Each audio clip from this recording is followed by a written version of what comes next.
Selon les chefs de centre de la région Antananarivo, les épreuves d'éducation physique et sportive de l'examen baccalauréat débuteront le 27 août prochain. Les convocations sont à récupérer auprès des centres d'examen à partir du 16 août. 8 août, journée internationale du chat, pas encore célébrée dans le pays, même si elle est déjà une routine à l'étranger. Malgré cela, le chat est déjà prisé dans le pays. Au Portugal, une ville menacée par les flammes, l'incendie se rapproche. 15 000 hectares sont partis en fumée et de nouveaux vents violents sont attendus sur place.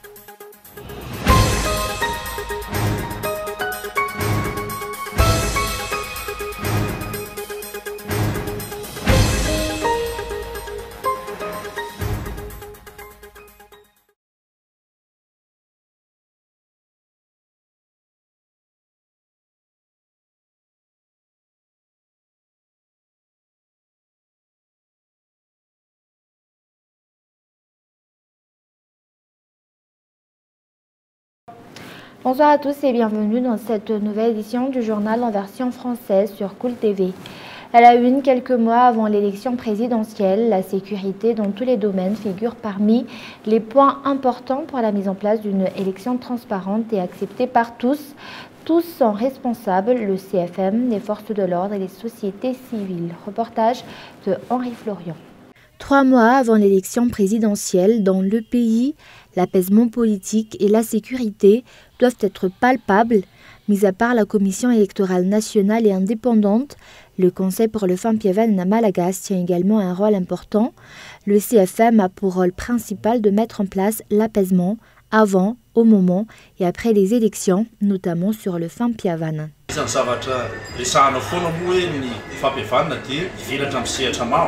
Il a toujours été dit que le Fampiavan va s'élargir dans tous les domaines, politiques, économiques et sociaux. L'accomplissement de cela ne devrait pas attendre la volonté de l'État. Il va falloir regarder ce qui se passe en réalité dans les communes par exemple. Je pense qu'il faut réveiller les vraies valeurs du Fiavanan, que ce soit dans la société, les Funkuntan ou même au sein de la famille. Les partis politiques, les politiciens, les forces de l'ordre, les sociétés civiles, les citoyens, mais surtout les candidats à l'élection présidentielle tiennent chacun une partie de responsabilité. Les Malgaches doivent se préparer à la tenue d'une élection. Ils doivent se préparer qu'ils seront appelés aux urnes. Nous sommes témoins de la situation actuelle que le Fiavanan est bafoué.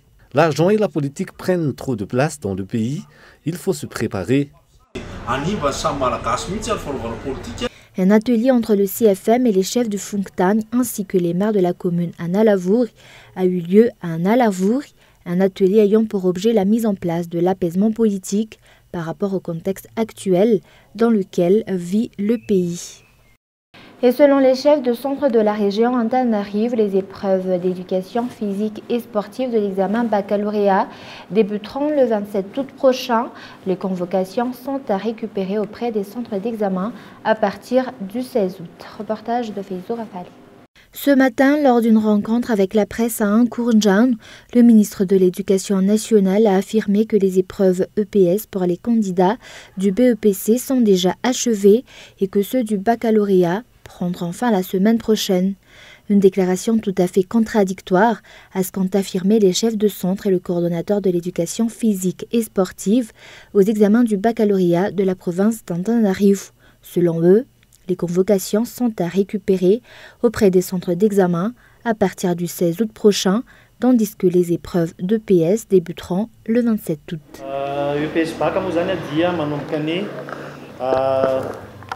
Pour Analamang, les épreuves pour l'éducation physique et sportive du baccalauréat de cette année scolaire débuteront le 27 août prochain et prendront fin le 7 septembre 2018. Le centre LTC est responsable des candidats de la série A1 et C, ainsi que les candidats série A2 venant d'Itos et Ampitatavk. Le centre Faravouid prendra en charge de livrer les convocations des candidats série A2, issus du 1er au 3e arrondissement. Le reste sera pris en charge par le centre Rabé Arvel. Le centre Andoual est responsable des candidats de la série D, Les candidats au baccalauréat de l'enseignement technique et les candidats Syria de Andouaran Foot, Sabutsnamin et Talatan Vulnund pourront prendre leur convocation au centre Nansan.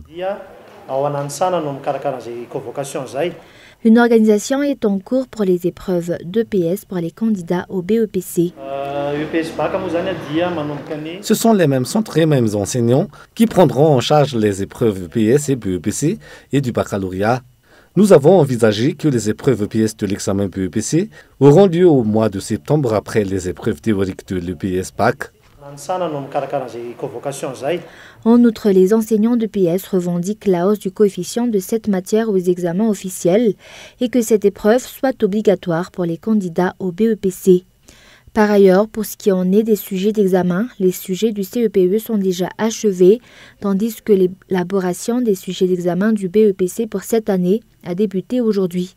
Environ 250 enseignants sont placés en quarantaine et isolés du reste du monde durant un mois dans les enceintes du CNAPMAD en Kourjan. Et la grève du syndicat des employés de la douane continue si les revendications ne sont pas encore prises en compte par l'État. Le président du Saint-Pidou a réitéré ce jour que la grève se poursuivra pour une durée indéterminée dans tout Madagascar. Seul le service minimum prendra en charge de toutes les transactions douanières.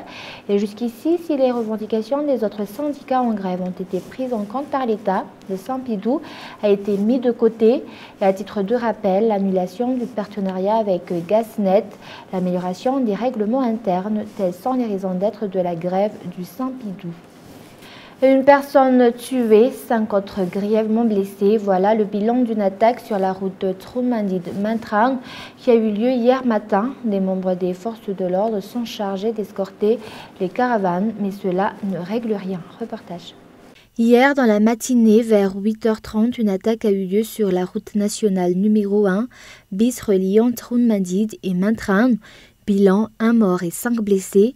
Ceci n'est pas un cas isolé, affirme un conducteur opérant sur cette route, raison pour laquelle les usagers et coopératives revendiquent des solutions durables et pérennes. Selon Yad, chauffeurs des Dahal sont munis d'armes puissantes. J'ai perdu un ami sur cette route. J'ai déjà été victime de jet de pierre. On s'est arrêté la nuit pour panser la blessure. Nous avions dû attendre le matin pour reprendre la route. Seulement dans ce travail, il faut avoir en tête qu'on doit être arrivé à destination sain et sauf avec les voyageurs.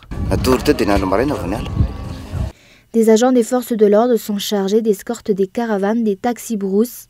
Cependant, cela ne règle rien.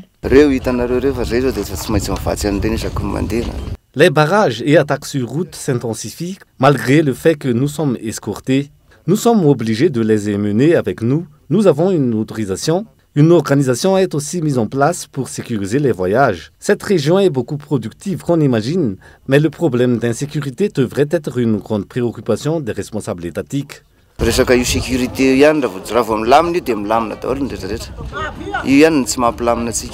Les usagers de cette route nationale ainsi que les habitants tirent la sonnette d'alarme.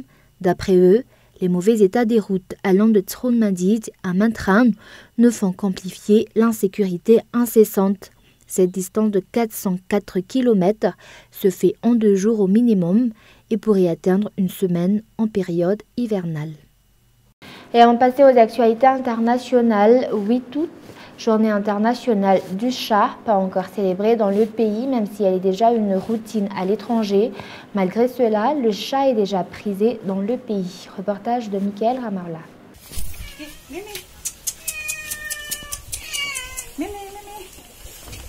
La journée internationale du chat est un événement annuel qui se produit le 8 août, une journée créée par le Fonds international pour la protection des animaux, dans le but d'encourager les passionnés à en prendre soin. Le chat était tenu en très grande considération par les anciens. Il est symbole de mystère, mais également de liberté. Dans les pays asiatiques comme Thaïlande et Chine, le chat est emblème de religion. À Madagascar, dans la majorité des cas, les chats sont utilisés comme attrape-souris, si d'autres ont commencé à le consommer comme viande. Les prix du chat varient entre 30 000 arrières et 50 000 arrières. La journée internationale du chat n'est pas encore célébrée à Madagascar, si elle est déjà une routine à l'étranger. Des pays reprennent la même idée où les chats sont à l'honneur une certaine journée. Aux États-Unis, La journée du chat est célébrée le 29 octobre, le 17 février en Europe, le 1er mars en Russie. Harry Pointer, un célèbre photographe professionnel des années 20, fait partie des premiers initiateurs de chats dans la société à l'aide d'une exposition de photos de chats.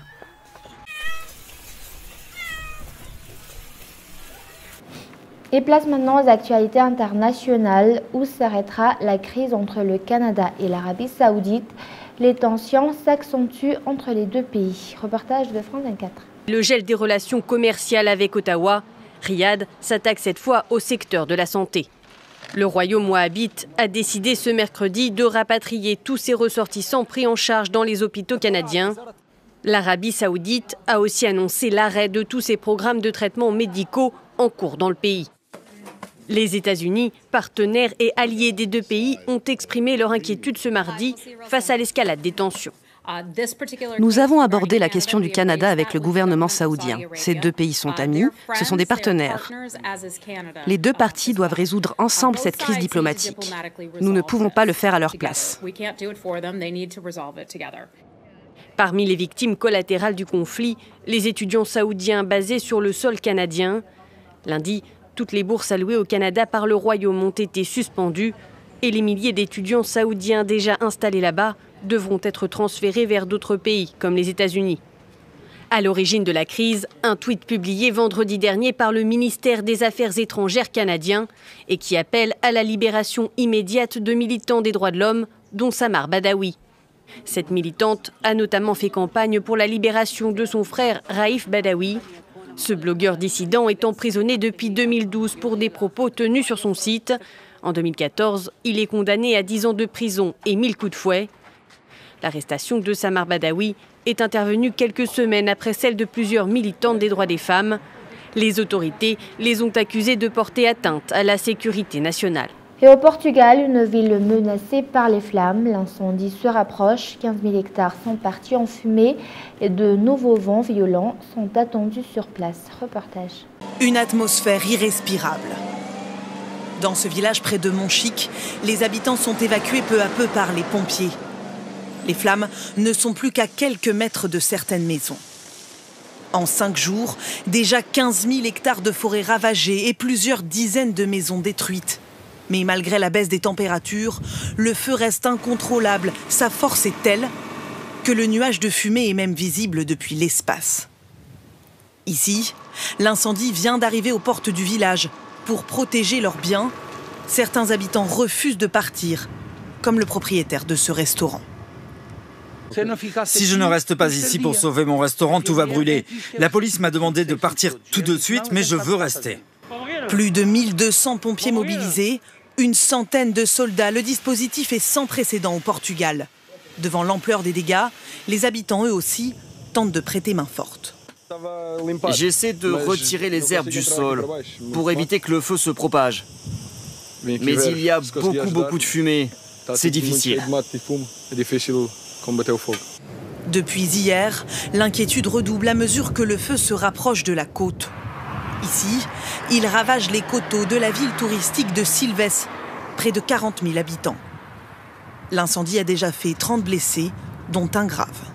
Et avant de se quitter, je rappelle les grands points de ce journal. Selon les chefs de centre de la région Antananarivo, les épreuves d'éducation physique et sportive de l'examen baccalauréat débuteront le 27 août prochain. Les convocations sont à récupérer auprès des centres d'examen à partir du 16 août. 8 août, journée internationale du chat, pas encore célébrée dans le pays, même si elle est déjà une routine à l'étranger. Malgré cela, le chat est déjà prisé dans le pays.